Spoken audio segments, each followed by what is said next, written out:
কালো টিপ কিভাবে আপনার সন্তানকে কুনজর থেকে বদ নজর থেকে রক্ষা করবে, এটাও একটা শিরিক, এটাও একটা শিরিকের অংশ। বিস্তারিত আলোচনা করলাম না, জেনে রাখেন এই শিরিক যারা করবে তারা জান্নাতি হবে না। আল্লাহ রাসূল বলছেন তুমি শিরিক স্থাপন করিও না। যদি তোমাকে কঠিন শাস্তি দেওয়া হয়, তোমাকে যদি আগুনে পোড়ানো হয়, তারপরেও তুমি শিরিক স্থাপন করিও না। শরীকের সাথে কোনো কিছুকে আপোষ করিও না, তুমি শরীক করিও না। যদিও তোমাকে কঠিন থেকে কঠিন শাস্তি দেওয়া হয়, যদিও তোমাকে আগুনে পোড়ানো হয়, তারপরেও তুমি শরীক করিও না। তাহলে মা বোনেরা যারা আছেন, এ কাজ কখনোই করিয়েন না, সন্তানকে কপাল টিপ দিয়েন না। আমারও ছোট্ট একটি বাবু আছে, আমি এই পর্যন্ত এই কাজ কখনো করিনি। তাই কি আমার সন্তান মারা গিয়েছে, তার বড় কোনো রোগ হয়ে গিয়েছে, আলহামদুলিল্লাহ সে সুস্থ আছে। তাহলে আপনি যে ধারণা করছেন সেটা ছাড়া মনে হয় তার বদ নজর লেগে যাবে, তার কোনো বড় ক্ষতি হয়ে যাবে, এ ধারণা আজকে থেকেই বন্ধ করতে হবে। আল্লাহর প্রতি সম্পূর্ণ বিশ্বাস রাখতে হবে। বলছিলাম একজন সাহাবী এসে আল্লাহর কাছে জান্নাতে যাওয়ার আমল সম্পর্কে জানতে চাচ্ছেন। আল্লাহ রাসূল বললেন যে তুমি শরীক স্থাপন করিও না, কোনোভাবেই না। তোমাকে যদি আগুনে পোড়ানো হয়, কঠিন থেকে কঠিন শাস্তিও দেওয়া হয়। শরীক স্থাপনের মধ্যে আরেকটা হচ্ছে তাবিজ। অনেক কবিরাজ আশেপাশে ঘোরাফেরা করে, বা অনেক হুজুরদের মধ্যেও এটা আছে, যারা বড় বড় হুজুর দেখবেন মসজিদের ইমাম সাহেব, সে এই তাবিজ দেয়। এই তাবিজ যে পড়বে, যে কোনো উদ্দেশ্য হোক, সে জাহান্নামে যাবেই যাবে, এতে কোনো সন্দেহ নেই। সম্মানিত মুসল্লিয়ান কারাম, এরপরে আল্লাহ রাসূল বলেন যে ওয়া আতি ওয়ালিদাইকা ওয়া ইন আখরাজাকা মিন মালিকা হুয়া লাক। আল্লাহ রাসূল বলেন যে দ্বিতীয় হচ্ছে তুমি তোমার পিতামাতার আনুগত্য করো। তুমি কি করো? পিতামাতার আনুগত্য করো, যদিও তারা তোমাকে তোমার ধন সম্পদ থেকে বঞ্চিত রাখে, যদিও তারা তোমাকে তোমার যে হক রয়েছে সমস্ত কিছু থেকেই বঞ্চিত করেছে, যদিও তারা খারাপ, তারপরে তোমরা কি করো? তার আনুগত্য করো। যদি কেউ জান্নাতি হতে চান, আজকে যারা মসজিদে আসেন, যদি কেউ জান্নাতে যেতে চান, তাহলে এই আমলগুলোর কথা মনে রাখেন। যদি কেউ জান্নাতে যেতে চান, তাহলে আপনার পিতামাতার সাথে সৎ আচরণ করতে হবে। পিতামাতার সাথে উঁচু গলায় কথা বলা যাবে না, তাদেরকে ধমক দিয়ে কথা বলা যাবে না, তাহলে আপনি জান্নাতি হবেন।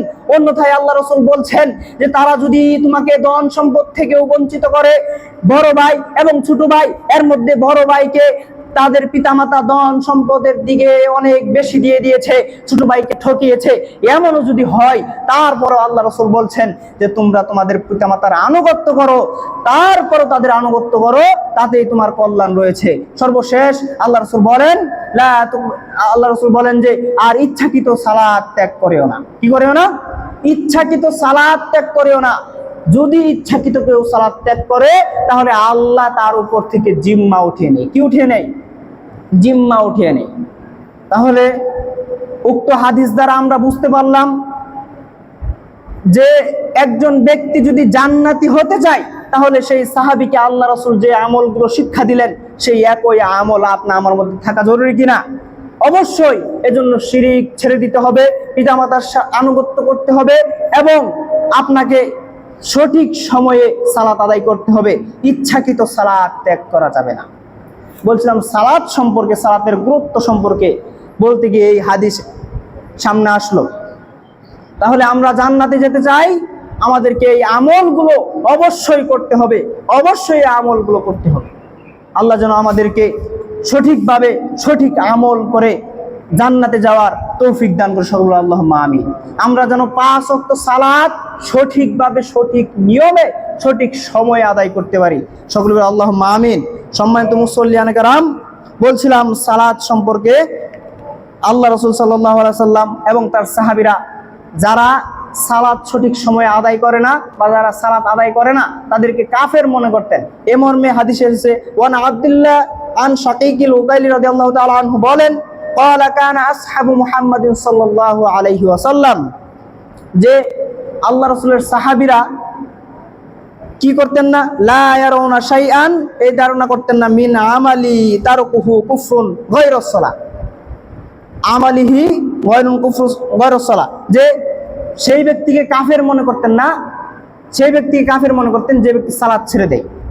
হাদিসটা এইভাবে আছে, আল্লাহ রাসূলের সাহাবীরা বলেন, আল্লাহ রাসূলের আব্দুল্লাহ ইবনে শাকিক আল-উকাইলি রাদিয়াল্লাহু তাআলা আনহু থেকে বর্ণিত, তিনি বলেন যে আল্লাহ রাসূলের সাহাবাগণ এই ধারণা করতেন না, এইটা মনে করতেন না যে যে ব্যক্তি সালাত ছেড়ে দেয় সে ব্যক্তি কাফের। বুঝেননি মনে হয়। আবার বলি, আল্লাহ রাসূলের সাহাবীগণ সালাত ত্যাগ ছাড়া অন্য কোনো আমল ত্যাগ করাকে কুফরি মনে করতেন না। বুঝতে পেরেছেন? সালাত ত্যাগ ছাড়া অন্য কোনো আমলকে কি মনে করতেন না? কুফরি মনে করতেন না। তাহলে যে ব্যক্তি সালাত ছেড়ে দিবে সে নিঃসন্দেহে কুফরি করলো। আর কুফরি করলে কি হয় এ সম্পর্কে আল্লাহ সুবহানাহু ওয়া তাআলা সূরা মাইদার ৫ নং আয়াতে বলেন, ওয়া ইয়াকফুরু বিল ঈমান ফাকাদ হাবিতা আমালুহু ওয়া হুয়া ফিল আখিরাতি মিনাল খাসিরিন। যে ব্যক্তি বিশ্বাসের সাথে কুফরি করবে, ঈমানের সাথে কুফরি করবে, তার আমল সমূহ বাতিল হয়ে যাবে। ফাকাদ হাবিতা আমালু, তার আমল সমূহ কি হয়ে যাবে? নষ্ট হয়ে যাবে। ওয়া হুয়া ফিল আখিরাতি মিনাল খাসিরিন, আর সেই ব্যক্তি পরকালে ক্ষতিগ্রস্তদের অন্তর্ভুক্ত হবে। তাহলে আল্লাহ সুবহানাহু ওয়া তাআলা আমাদেরকে ইচ্ছাকৃত সালাত ত্যাগ করা থেকে মুক্ত রাখুক। আমরা যেন ৫ ওয়াক্ত সালাত সঠিক সময়ে সঠিক স্থানে এসে মসজিদে এসে জামাতের সাথে আদায় করতে পারি, সেই তৌফিক দান করুন আল্লাহুম্মা আমিন। সম্মানিত মুসল্লিয়ান, সালাত সম্পর্কে বলছিলাম, সালাতের গুরুত্ব সম্পর্কে বলছিলাম। অবসরভাবে কয়েকটা কোরআন হাদিস দিয়ে আপনাকে সালাতের গুরুত্ব এবং জামাতের সাথে সালাতের আদায়ের গুরুত্ব সম্পর্কে আপনাকে বুঝাতে চাইলাম। আমি জানি না আপনি কতটুকু বুঝতে পেরেছেন, তবে আপনাকে পরিশেষে এই কথাই বলতে চাই যে যদি আমরা মুসলমান হিসেবে জাহান্নামে না যেতে চাই, জান্নাতে হতে চাই, তাহলে আমাদেরকে সালাত আদায় করতে হবে। সালাত আদায় করতে হবে। জান্নাতীরা জাহান্নামীদেরকে জিজ্ঞেস করবে, মা সালাকাকুম ফি সাকর, তোমাদেরকে কিসে জাহান্নামে নিয়ে এসেছে? তারা কি বলবে? ক্বালু লাম নাকু মিনাল মুসাল্লিন, আমরা মুসল্লিদের অন্তর্ভুক্ত ছিলাম না। আমরা কি ছিলাম না? মুসল্লিদের অন্তর্ভুক্ত ছিলাম না। জাহান্নামে যাবে সালাত আদায় না করার কারণে। তাহলে জাহান্নামে যেন না যেতে হয় সেজন্য আমাদেরকে কি করতে হবে? সালাত আদায় করতে হবে। আল্লাহ সুবহানাহু ওয়া তাআলা আমাদের আমলগুলোকে সঠিকভাবে করার তৌফিক দান করুক। আল্লাহুম্মা আমিন।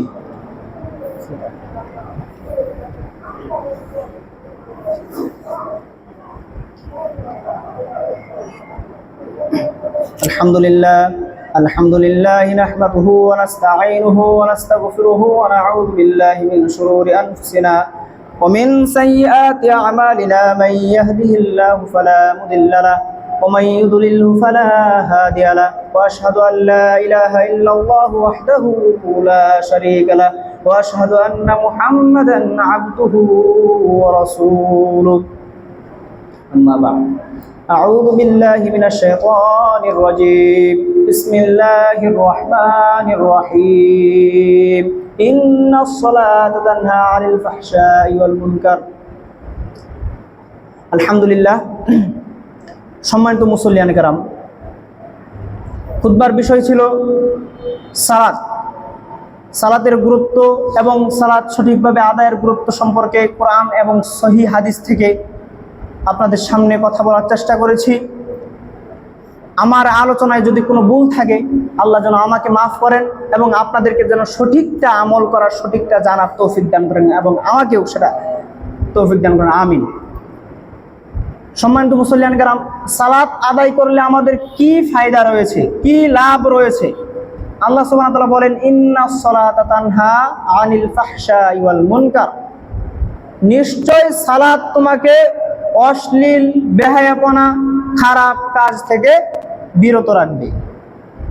তাহলে একজন ব্যক্তি যখন অশ্লীল, বেহায়াপনা কাজ করে তখন শয়তান তাকে কি বলে জানেন? শয়তান তাকে মসজিদে যেতে বাধা দেয়, বলে যে এখন মাত্র এই খারাপ কাজ করলি, এখন তুই নামাজ পড়তে যাবি? তোর কি শরম করে না? তোর কি লজ্জা করে না? শয়তান মানুষকে বাধা দেয়, আপনাকে ভালো কাজ করতে বাধা দিবে। এই যে আপনারা মসজিদে এসেছেন, আপনাদের অনেকেরই এরকম ধারণা থাকতে পারে যে যখন ভালো কাজ করতে যান দেখবেন যে খারাপ কাজ আপনাকে বাধা দিচ্ছে, যে আমি মাত্র এই খারাপ কাজ করেছি, আমি এই খারাপ কাজ করি, এই খারাপ কাজ করি, কিভাবে সালাত আদায় করব? আমার কি সালাত হবে? আমার কি সালাত কবুল হবে? আমার মনে হয় সালাত আদায় হবে না, কবুল হবে না। এই জন্য আল্লাহ বলছেন তোমাকে সালাত খারাপ কাজ থেকে বিরত রাখবে, অশ্লীল, বেহায়াপনা কাজ থেকে কি রাখবে? বিরত রাখবে। এজন্য আমাদেরকে সালাত মুখী হতে হবে। আমি বলবো আপনি বিড়ি, সিগারেট খান, মদ খান, তারপরে আমি বলবো